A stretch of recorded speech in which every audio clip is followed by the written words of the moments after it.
नमस्कार साथियों, स्वागत है आपका कंसेप्ट नर्सिंग क्लासेस में। आज की क्लास में अभी हाल ही में जो DSSB nursing officer exam conduct कराया गया था उसका प्रैक्टिस टेस्ट आज सॉल्व करेंगे। आज का प्रैक्टिस टेस्ट ओरिजिनल डीएसएसबी का 24 अक्टूबर का पेपर है। क्वेश्चन नंबर 1 की ओर चलेंगे। The incubation period of H5N1 is 1 to 2 days, 2 to 5 days, 5 to 7 days, 7 to 10 days। तो बात करते हैं H5N1 की। तो H5N1 ये बर्ड फ्लू कहते हैं इसको, और ये मनुष्यों में और बर्ड्स में, पक्षियों में, दोनों में ये फ्लू का कारण बनता है। और इसका इंक्यूबेशन जो पीरियड होता है ये होता है 2 से 5 दिन का। सो the correct answer is option 2। Next question की ओर चलेंगे। Which of the following blocks of ICD-10 includes adult personality and behavior? Option 1 F20 to F29, F60 to F69, Option 3 F80 to F89, Option 4 F40 to F49। तो जब बात करते हैं ICD-10 की, तो पहले तो ये समझते हैं कि ICD का मतलब होता है इंटरनेशनल क्लासिफिकेशन ऑफ डिजीजेस का जो 10वां संस्करण है। ये WHO के द्वारा जो भी बीमारियां हैं उनके बारे में एक संस्करण बनाया गया था। तो इसका जो फुल फॉर्म है इंटरनेशनल क्लासिफिकेशन ऑफ डिजीजेस। तो ये कौन सा संस्करण है? 10वां संस्करण है। और इसमें जो एडल्ट पर्सनालिटी एंड बिहेवियर के लिए जो कोड दिया गया था ये दिया गया था F60 to F69। So the correct answer is option 2। Next question की ओर चलते हैं। Next question, which of the following chromosomal defects is associated with familial hypercholesterolemia? Option 1 chromosome 19, option 2 chromosome 11, option 3 chromosome 5, option 4 chromosome 9। पारिवारिक cholesterolaemia या जिसको कि familiar hyper cholesterolaemia भी बोलते हैं, यह एक क्या होता है, आनुवंशिक कंडीशन है, जिसमें आनुवंशिक डिसऑर्डर है जिसमें कि जो बैड कोलेस्ट्रॉल होता है उसका लेवल बढ़ जाता है। एलडीएल का लेवल क्या हो जाता है, इसमें बढ़ जाता है, जिसके कारण कोरोनरी आर्टरी या हार्ट अटैक आने की संभावना सबसे अधिक होती है। और इसका जो कारण होता है वो गुणसूत्र 19 क्रोमोसोम 19 पर ये क्या हो जाता है, जीन में एक बदलाव आ जाता है, जिसके कारण ये एफएच या फैमिलियर हाइपर कोलेस्ट्रोलेमिया की कंडीशन पैदा होती है। तो इसके लिए क्या करना पड़ता है, जब आपका बैड कोलेस्ट्रॉल ऑटोमेटिक बढ़ेगा तो आपको अपनी जीवन शैली में परिवर्तन करना पड़ेगा। जो भी व्यक्तियों में इसकी डिजीज की बीमारी की स्थिति होती है, उपस्थिति होती है, उसको इसका इलाज भी कराना पड़ता है और कोलेस्ट्रॉल को कम करने के लिए वजन और अन्य दवाओं का उपयोग भी करना पड़ता है। तो इस प्रकार से यह hyper cholesterolemia, familiar hyper cholesterolemia एक आनुवंशिक डिसऑर्डर है। और ये किस पर होता है? क्रोमोसोम 19 पर आने वाले जीन में परिवर्तन के कारण यह बीमारी होती है। इसलिए इसका पहला ऑप्शन सही हो जाएगा। नेक्स्ट क्वेश्चन की ओर चलेंगे। अगला क्वेश्चन है, all of the following syndromes are related to abnormality in the sex chromosome except? Option 1 Jacob syndrome, option 2 Marfan syndrome, option 3 Turner syndrome, option 4 Klinefelter syndrome. तो यहां पर आप सभी लोगों को यह पता होना चाहिए, जैकब सिंड्रोम हो, टर्नर सिंड्रोम हो, क्लिनफेल्टर सिंड्रोम हो, ये किसके कारण होते हैं? सेक्स क्रोमोसोम में आने वाली डिसऑर्डर के कारण। अब सेक्स क्रोमोसोम का मतलब होता है कि मनुष्य में 46 गुणसूत्र होते हैं, जिनको कह सकते हैं हम कि 23 जोड़ी गुणसूत्र पाए जाते हैं, जिसमें 44 तो मेल और फीमेल में बराबर होते हैं। अब बात आती है लास्ट वाले गुणसूत्र की, तो फीमेल में XX होते हैं और मेल में Y होते हैं। तो यहां पर इसको क्या बोला जाता है? इनको बोला जाता है सेक्स क्रोमोसोम। तो इसमें जो मार्फन सिंड्रोम होता है ये सेक्स क्रोमोसोम से रिलेटेड सिंड्रोम नहीं है। सेस जैकब सिंड्रोम हो, टर्नर सिंड्रोम हो और क्लिनफेल्टर सिंड्रोम हो, ये सभी सेक्स क्रोमोसोम से रिलेटेड डिजीजेज हैं, इसलिए इसका करेक्ट आंसर हो जाएगा ऑप्शन 2 मार्फन सिंड्रोम। अब बात करते हैं मार्फन सिंड्रोम की। तो मार्फन सिंड्रोम क्या होता है कि FBN1 नामक जीन में उत्परिवर्तन के कारण ये मार्फन सिंड्रोम होता है। और इसमें जो प्रॉब्लम होती है, इसमें क्या होता है कि बॉडी में जो कनेक्टिव टिश्यू हैं, जो आपकी हड्डियों को, आपके ऊतकों को, आपके मांसपेशियों को सहारा दे रहे हैं, वो क्या हो जाते हैं, कमजोर हो जाते हैं। और इस सिंड्रोम से पीड़ित जो भी लोग होते हैं वो अक्सर लंबे और पतले देखे गए हैं। तो इस प्रकार से हम लोगों ने समझा कि यहाँ पर ये तीनों ऑप्शन आपके सही हैं, बाकी ये गलत था, इसलिए हम लोगों को इस क्वेश्चन में गलत ही बताना था। ये सेक्स क्रोमोसोम से रिलेटेड नहीं है, ये ऑटोसोम से रिलेटेड है, इसलिए करेक्ट आंसर होगा ऑप्शन 2। अब नेक्स्ट क्वेश्चन की ओर चलेंगे। All of the following colors are included in the IMNCI color codes except। तो IMNCI इस कलर कोड में इनमें से सभी मौजूद होते हैं, सिर्फ एक नहीं होता है, वो बताना है कौन सा नहीं होगा। पहला ऑप्शन है ब्लू, दूसरा ऑप्शन है ग्रीन, तीसरा ऑप्शन है पिंक, चौथा ऑप्शन है येलो। तो इसमें बात करते हैं IMNCI की। तो IMNCI का मतलब होता है integrated management of neonatal and childhood illness.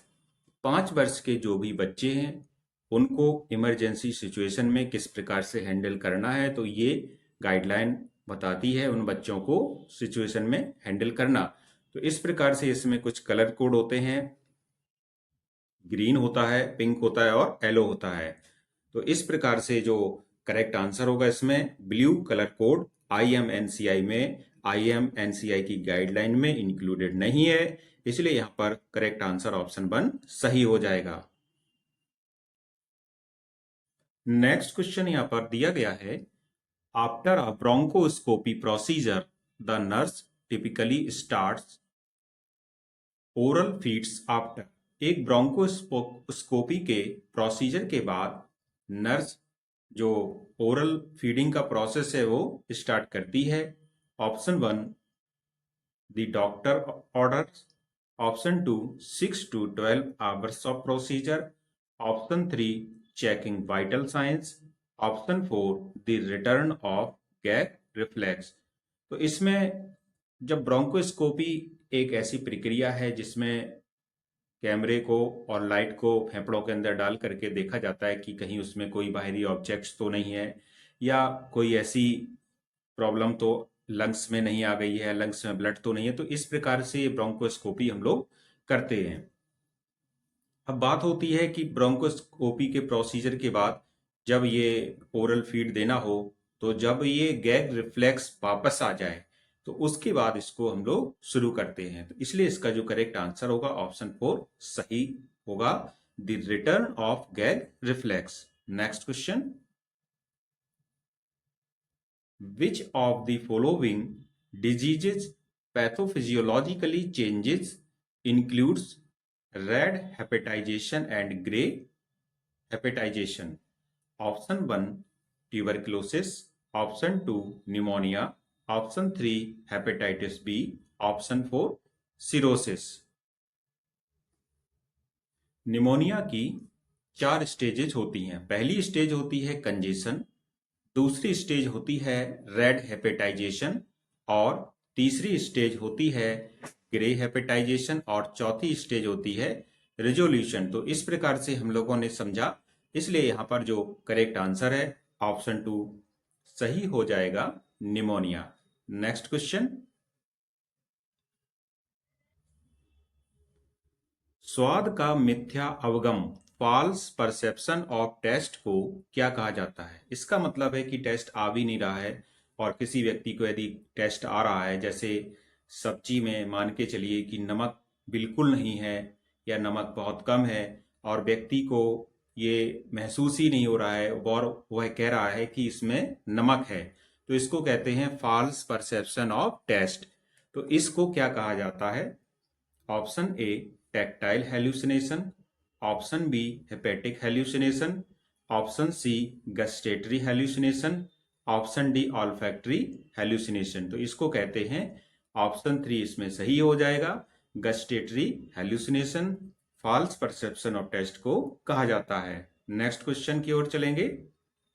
Which of the following statement is correct regarding hypospadias? Hypospadias के संबंध में कौन सा जो स्टेटमेंट है ये सही है? Option 1 urethral defect in which opening is on the ventral surface of penis, option 2 urethral defect in which opening is on the upper aspect of penis, option 3 urethral defect in which opening is at the end of the penis, option 4 urethral defect in which opening is on the dorsal surface of the penis। तो ये इसका जो correct answer होगा, correct answer हम लोगों को देखना था हाइपोस्पेडियास के संबंध में, ऑप्शन 1 सही हो जाएगा, urethral defects in which opening is on the ventral surface of the penis. तो पेनिस के जो वेंट्रल सरफेस होता है उसमें ओपनिंग हो जाए तो इसको क्या बोलते हैं? हाइपोस्पेडियास बोला जाता है। नेक्स्ट क्वेश्चन, रोग के संपर्क में आए व्यक्तियों में बीमारी होने और संपर्क में न आए व्यक्तियों में बीमारी होने के बीच के अनुपात को क्या कहते हैं? Option 1 confidence interval, option 2 odds ratio, option 3 P value, option 4 relative risk. अब जो भी रोग के संपर्क में आए उनको बीमार होना उनको, और जो नहीं आए उनको बीमारी होने के अनुपात में जो भी अनुपात होता है इसका, कि जितने व्यक्ति रोग के संपर्क में आए वो बीमार हों और जो नहीं आए संपर्क में वो भी बीमार हों, तो इसका एक अनुपात होता है, इसको बोला जाता है relative risk. So the correct answer is option 4। Next question की ओर चलते हैं। अगला क्वेश्चन है, थ्रोम्बोएंजाइनाइटिस ऑब्लिटरेशंस को किस अन्य नाम से जाना जाता है? ऑप्शन 1 है Buerger's disease, option 2 Raynaud disease, option 4 unstable angina, option 4 Prinzmetal angina. तो करेक्ट आंसर होगा थ्रोम्बोएंजाइनाइटिस ऑब्लिटरेशन को वर्जर्स डिजीज के रूप में भी जाना जाता है। So the correct answer is option 1। Next question, which of the following reflexes is seen only in males? Option 1 triceps reflex, option 2 palmocutaneous reflex, option 3 cremasteric reflex, option 4 abdominal reflex. तो correct answer हो जाएगा option 3, इसका बिल्कुल सही होगा। Next question की ओर चलेंगे। ऐसे मामले जो संख्या में इतने कम और स्थान एवं समय में इतने भिन्न हैं कि एक दूसरे के साथ बहुत कम या कोई संबंध नहीं दिखाते हैं, न ही उनके संक्रमण का कोई पहचानने योग्य सामान्य स्रोत है, उन्हें निम्न में से किस नाम से जाना जाता है? Option 1 enzootic, option 2 pandemic, option 3 sporadic, option 4 epornithic. तो इसमें देखते हैं कि यदि कोई ऐसे मामले आए हैं, ऐसे पेशेंट्स के मामले आए हैं जो कि बहुत कम हैं और उनका स्थान बहुत दूर दूर है। मान लीजिए एक कोई कोविड पेशेंट दिल्ली में आया है और दूसरा न्यूयॉर्क में आया है, तो इनमें एक इस प्रकार के जो क्या होता है डिजीजेस को स्पोरेडिक बोला जाता है, इसलिए इसका करेक्ट आंसर होगा ऑप्शन 3। नेक्स्ट क्वेश्चन, यहाँ पर ईसीजी में आपके सामने एक चित्र दिखाई दे रहा है, ईसीजी का एक फिगर है, तो आपको बताना है ये किसको डिनोट करता है। Option 1 monomorphic VT, option 2 torsades de pointes, option 3 atrial flutter, option 4 atrial fibrillation. तो ये करेक्ट आंसर होगा option 2 torsades de point. Next question, निम्नलिखित में से कौन सा विकार कफ में चमकीली लाल धारियों के प्रकटन से पहचाना जाता है? Option 1 tuberculosis, option 2 cystic fibrosis, option 3 lung abscess, option 4 pulmonary oedema. तो कफ में चमकीली लाल धारियों का मतलब है कि कफ में क्या आ रहा है, हल्का हल्का ब्लड आ रहा है और ये पहचान होती है टीबी की, इसलिए पहला ऑप्शन यहाँ पर सही हो जाएगा। नेक्स्ट क्वेश्चन, निम्नलिखित में से कौन सा टर्नर सिंड्रोम वाले बच्चों में पाया जाने वाला सबसे सामान्य हृदय दोष है? Option 1 patent ductus arteriosus, option 2 ventricular septal defect, option 3 coarctation of aorta, option 4 atrial septal defect. तो टर्नर सिंड्रोम वाले में जो सामान्य हार्ट डिजीज या हृदय विकार देखने को मिलता है, हार्ट डिसऑर्डर देखने को मिलता है, ये होता है महाधमनी निकुंचन या coarctation of aorta. So the correct answer is option match the following. तो यहां पर एक मैचिंग आपके सामने दी गई है। ऑप्शन 1 है, इसमें ऑस्टियोक्लास्ट के सामने लिखा है बोन फॉर्मिंग सेल, ऑस्टियोब्लास्ट के सामने लिखा हुआ है cell maintain the bone, osteocyte के सामने लिखा हुआ है बोन रिमूविंग सेल्स। और ये चार ऑप्शन आपके सामने यहाँ पर हैं। तो सबसे पहले देखते हैं जो ऑस्टियोक्लास्ट होती है, ये क्या होती है? ये बोन रिमूविंग सेल होती है। जो भी सेल्स डैमेज हो जाती हैं बोन की, उनको बाहर करके ये उनको हटाती है शरीर से बाहर। और ऑस्टियोब्लास्ट होती है, ये नई कोशिकाओं को बनाने का कार्य करती है, इसीलिए ऑस्टियोब्लास्ट में बोन फॉर्मिंग सेल्स बोलेंगे। ऑस्टियोसाइट, ये सेल मेंटेन दी बोन, ऐसी बॉन्स होती हैं जो कि बोन को मेंटेन करने का काम करती हैं, इसलिए पहला ऑप्शन यहाँ पर सही हो जाएगा। तो पुनः एक बार समझते हैं, ऑस्टियोक्लास्ट ऐसी बॉन्स होती हैं जो डेड सेल को बाहर करने का काम करती हैं। ऑस्टियोब्लास्ट नई बोन की कोशिकाओं को बनाने का कार्य करती हैं और ऑस्टियोसाइट मेंटेन करने का कार्य करती हैं। Next question, all of the following are the first line anti-tubercular drugs except option 1 isoniazid, option 2 pyrazinamide, option 3 rifampicin, option 4 ethionamide। तो यहाँ पर first line anti tubercular drugs हैं सभी, सिर्फ एक नहीं है, तो ये होती है इथियोनामाइड। अब जो first line anti tubercular drugs होती हैं, ये होती हैं प्रिएस्ट, से आप समझ सकते हैं पायराजिनामाइड, रिफाम्पसिन, आइसोनियाजेड, इथाम्ब्यूटोल और स्ट्रेप्टोमाइसिन। तो यहाँ पर ऐसा कुछ इसमें है नहीं, इसलिए चौथा ऑप्शन सही हो जाएगा। Next question, all of the following are saturated fatty acids except option 1 stearic acid, option 2 lauric acid, option 3 oleic acid, option 4 palmitic acid। Stearic acid ये सैचुरेटेड होता है, लॉरिक भी सैचुरेटेड होता है और पामिटिक भी सैचुरेटेड होता है, जबकि ओलिक एसिड क्या होता है? अनसैचुरेटेड फैटी एसिड होता है, इसलिए इसका आंसर तीसरा हो जाएगा।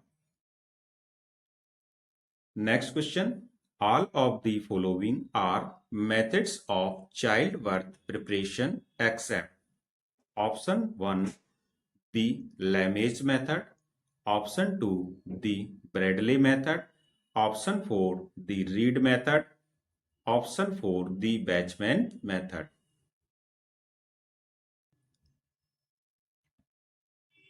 तो करेक्ट आंसर हो जाएगा इसका option 4 the बैचमैन्स method.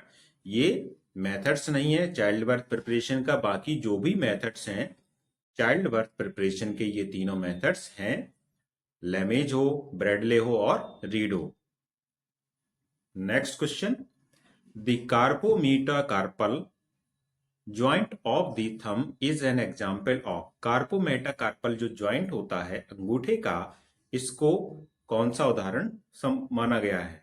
Pivot joint, hinge joint, ball and socket joint and saddle joint. तो अंगूठे का जो कार्पोमेटाकार्पल ज्वाइंट होता है, ये एक प्रकार का सैडल ज्वाइंट होता है। नेक्स्ट क्वेश्चन, बालवाड़ी पोषण कार्यक्रम कब शुरू किया गया? एक स्वास्थ्य देखभाल और शिक्षा कार्यक्रम है जिसे भारत सरकार द्वारा ग्रामीण क्षेत्रों में 3 से 6 वर्ष की आयु के बच्चों को बालवाड़ियों में संपूरक आहार उपलब्ध कराने के लिए शुरू किया गया था। तो इसमें आंगनबाड़ी से संबंधित क्वेश्चन है। तो ये जो बालवाड़ी पोषण कार्यक्रम है इसको 1970 में शुरू किया गया था, इसलिए इसका पहला ऑप्शन सही होगा। नेक्स्ट क्वेश्चन की ओर चलेंगे। Which of the following is a characterized by prolonged gasping inhalation followed by extremely short and inadequate exhalation? Option 1 Kine-Stokes breathing, Option 2 Kussmaul's breathing, Option 3 paradoxical breathing, Option 4 apneistic breathing। इसका correct answer हो जाएगा option 4 एपनेस्टिक breathing. तो इस प्रकार की जो breathing होती है एपनेस्टिक ब्रीदिंग, इसमें क्या होता है, जो इनहेलेशन होता है ये प्रोलॉन्ग्ड होता है, जबकि एक्सहेलेशन होता है मतलब जब सांस बाहर छोड़ते हैं तो ये क्या होता है, शॉर्ट होता है। बाकी ये जो होते हैं ये नॉर्मल, ये भी एबनॉर्मल होते हैं, लेकिन यहाँ पर ये आंसर नहीं है। आपका करेक्ट आंसर है एपनेस्टिक ब्रीदिंग। और इसका मतलब होता है कि जो भी सांसें अंदर जा रही हैं वो बहुत गहराई में जा रही हैं, जबकि जो एक्सहेलेशन हो रहा है, जब सांस छोड़ी जा रही है तो अपर्याप्त मात्रा में बाहर निकल रही है। That is called apneustic breathing. Next question.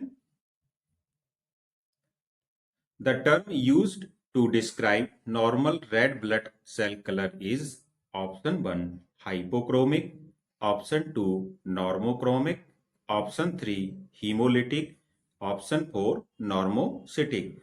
तो इसमें जो नॉर्मल रेड ब्लड सेल का कलर होता है इसको नॉर्मोक्रोमिक बोला जाता है। So the correct answer is option 3, option 2।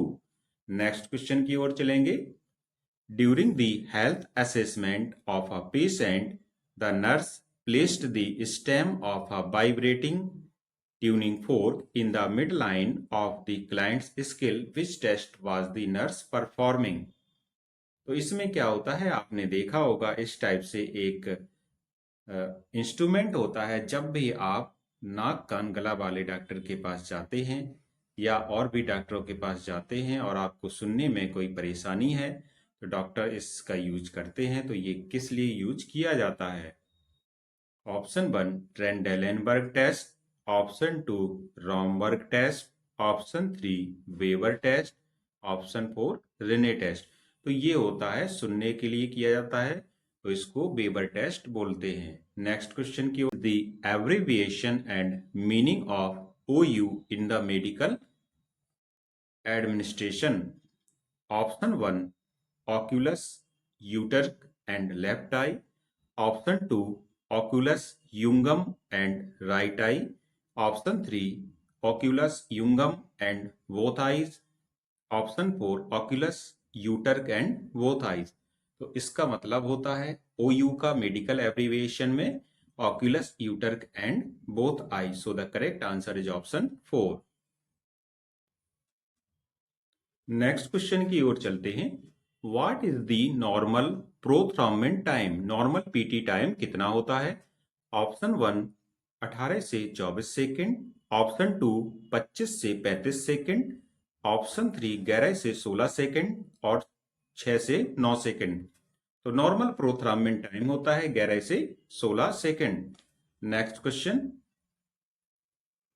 Where is oxytocin synthesized? Oxytocin का निर्माण कहाँ होता है? Option 1 hypophyseal portal reflex plexus, option 2 hypothalamic epiphyseal plexus, option 3 para axial nuclei of the hypothalamus, option 4 paraventricular nuclei of the hypothalamus. Oxytocin कहाँ बनता है? ये बनता है paraventricular nuclei of the hypothalamus. So the correct answer is option 4. Next question. A triangular shaped sesamoid bone that forms part of the anterior wall of the knee is called option 1 patella, option 2 scapula, option 3 hallux, option 4 phalanges। यहाँ पर ये triangular shaped सीसेमॉइड bones की बात हो रही है, जो कि that forms part of the anterior wall, जो कि नी का एंटीरियर वॉल बनाती हैं। तो इसको क्या बोला जाता है? पैटेला बोला जाता है। घुटने का सामने का भाग होता है ये, और इसको क्या बोलते हैं? पैटेला बोलते हैं। Next question, which of the following test is used for antibacterial sensitivity determination? Option 1, Paul Bunel test. Option 2, Kirby wire test. Option 3, Esrite test. Option 4, Winthrop test. Antibacterial sensitivity determination के लिए किर्वी wire test किया जाता है। So the correct answer is option 2। Next question की ओर चलेंगे। Which of the following is an extremely rare genetic disorder characterized by severe insulin resistance? तो एक एक्सट्रीमली रेयर, बहुत ही रेयर जेनेटिक डिसऑर्डर है जिसका लक्षण क्या होता है? सीवियर इंसुलिन रेजिस्टेंस होता है। Option 1, Rabson Mendenhall syndrome. Option 2, von Hippel Lindau syndrome disease. Option 3, Teton Brown Raymond syndrome. Option 4, Ramsay Hunt syndrome. तो करेक्ट आंसर होगा इसका, जो severe insulin resistance extremely rare genetic disorder होता है, ये होता है ऑप्शन 1, रेप्सन मेंडेनहॉल सिंड्रोम।